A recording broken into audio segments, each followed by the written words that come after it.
Hey, what's going on? So I just wanted to check in. I'm here in San Francisco, and I'm here for an IT conference, one that I come up to every year. It's called VMworld, and it has to do with virtualization technology, which is used for servers and data centers and that sort of thing. If you don't know, so anyway, but I wanted to check in because I had a really interesting experience, and I've shared before about how grateful I am that I'm alive, let alone healthy, and have health insurance and a bank account and that sort of thing, and the amount of gratitude that I have just to be able to wake up in the morning. But I wanted to share an experience that I had just a few minutes ago. I'm staying here in San Francisco at the Westin St. Francis. It's a great hotel. It's wonderful, and I'm blessed to be staying here. I'm in a suite, and it's got a chandelier, and it's excessive. Um, and I'm blessed to be able to be here. Anyway, so it's right across from Union Square, and so I'm staying there. I was sitting outside just a few minutes ago, and this woman comes up, and I shared a little bit about this on Facebook. I'll actually share the post here on the blog, but I this woman comes up, and she's walking sort of down the tables. Everyone's sort of sitting outside in tables, and she walks up to the first person. Hey, do you have any change? Excuse me, sir. Do you have any change? She's very polite, and I don't know about you, but presumably she's homeless, and she looked fairly dirty, meaning her clothing was tarnished and that sort of thing, and her hair was all over the place like mine, quite frankly. And But she seemed very polite, and I don't know, maybe a little odd. Again, this judgment, right? Because anyway, so she comes. I'm sitting there on my phone, right? I'm sitting there on my phone. My And the reason I say this is because of what I'll get to later. On my $600 frigging phone.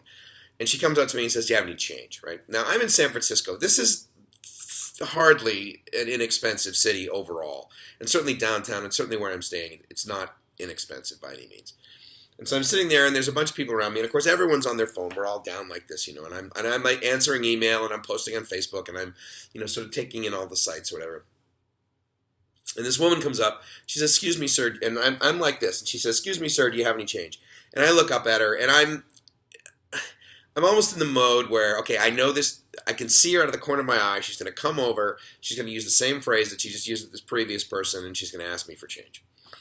And so anyway, so she comes over and does that, and I look up, and she, for some reason, she looked like it touched my heart somehow, and I thought, okay, I'm gonna, so I fish in my pocket, and I knew I had a couple of quarters or something from some hot dog that I paid like $5 for a few minutes ago, or a couple hours before that.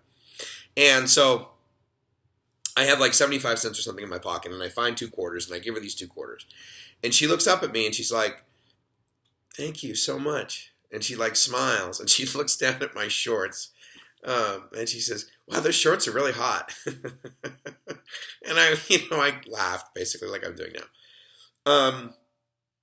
And then this guy was sort of walking over. He was like some security guard thing, because there was sort of a public gathering there for, it was like Indonesia Day or something like that. So anyway, he just kind of did one of these motions with his hand, like, hey, leave here. You're not allowed to beg here, I guess, or something like this. I'm not quite sure. But she sort of looked up at him, turned, and then walked off. And so I just sort of sat there, and then she went to the guy behind me, and he's like, no, no, no. And so she took off. And I paused, and I thought, first of all, if you know anything about my story, you know that I'm a recovering alcoholic. I'm a recovering drug addict. And I'm grateful to have one more day sober, and one more day clean, and one more day alive, and one more day healthy with clean lungs and a fairly clean brain, I guess. A belly full of water versus a belly full of booze, and tons of gratitude that I'm surrounded by.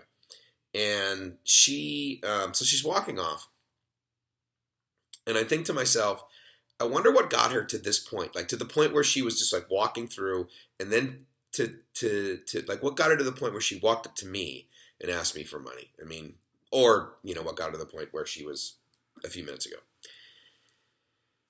And who knows, right? But I think to myself, like, what would it take for me to get to that point? I like to think I'm super far away from that. Because right across the street from where I was sitting is this, hotel, and I can't imagine any of the rooms here are less than $200 a night. Even for a conference, I think, even at the massive conference rate, where basically the whole hotel is booked for this one conference, and I think they're at least 300, 350, something like this. And I'm going to be here 5-6 nights. Let alone room tap. Anyway, the point is that like I'm sitting here and I'm like, okay, so and all these people are around me. The majority of them have phones that are smartphones that are a lot of money, and I'm just sort of sitting there and I'm thinking, man, I just feel so grateful, and there's a part of me as I'm doing this video, I'm thinking to myself, God, Mike, all you do is silly videos about being grateful to be alive, and in fact, here's an interesting tangent, if you will, because that's all I think about. That's the way I think, is in tangents.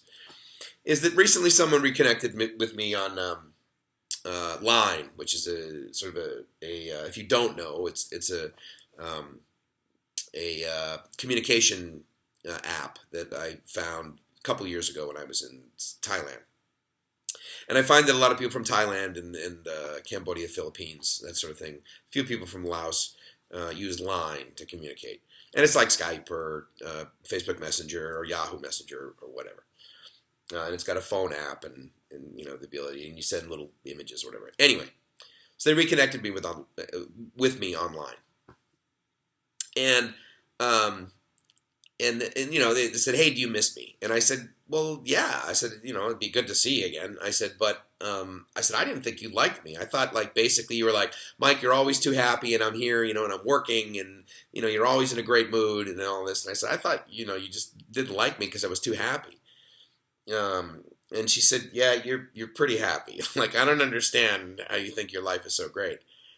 And so maybe that's why I continue to do these videos, because I think to myself, like, I guess I'm getting the point across, but maybe it's just important for me. Maybe it's cathartic for me to remind myself, after I get up here, to think to myself, like, I'm not homeless, and I'm not begging people for change, and I'm not to the point where I'm just ecstatic that someone just gave me 50 cents.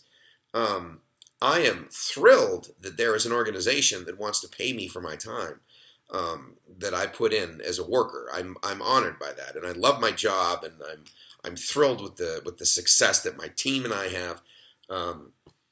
But I got to tell you, man, I am just like, it's one more day of gratitude, because I think to myself, like, am I further away from being that person begging for change in a public park in whatever city? Am I closer to that, or am I further away from that than I think? I mean, like, what's my reality? I like to think that I'm further away from it. I have these degrees, and I have this bank account, and I have stuff, and I believe I have clarity of mind, and I have the ability to generate revenue for myself, and maybe others too, pay my bills, pay my income tax. But then I think, like, what would be the series of events that would have to occur for me to get to the point where I would be walking through a park, begging someone for change, and then just thrilled that I would be able to, get that much. I don't know. I don't know if you guys ever think about this, but every now and then it just sort of strikes me, and I am just, I have a gratitude attack. I'm just overwhelmed with gratitude, and think to myself, I am blessed beyond belief. I'm the luckiest guy in the world. And I share that with you because I think if I were watching this video, like even 3-4 hours ago, from some guy, waxing philosophically like I am right now, I think, oh, that's kind of cool. Maybe that's a good perspective. It's an interesting perspective. Maybe I'll try that hat on and see if it fits. And okay, thank you, person, for sharing that with me. But anyway, I just wanted to share that with you. I hope you're having an amazing day, truly. And like I've always said, man, I hope you're living the dream, because if you're not living the dream, you're doing it wrong. And, one final thing, the next time someone comes up to you and says, do you have any spare change? I would submit, if you're watching this video or you know me at all, you have a shitload of spare change that you don't need, that you probably put into a cup or a glass in your kitchen or your bedroom or whatever, and then because it's like more annoying than valuable to you, you take it to one of those Coinstar machines and pay like 12% or 18% or whatever of the real value of it to change it into actual cash to go spend it at Starbucks or put on your PayPal account or something like this or whatever, because it's annoying. Like the change is almost more annoying. If it's less than like 25, if it's less than a quarter, then it's just kind of like, I don't know. Anyway, my perspective from where I'm at right now. But again, I would submit to you that if someone comes up to you and says, "Do you have any spare change?" You do. I would bet you do, and you're blessed to. So anyway, just my perspective. And again, I hope you live in the dream. Because if you're not living the dream, you're doing it wrong. Check out livemyassoff.com. Tell your friends. Ciao.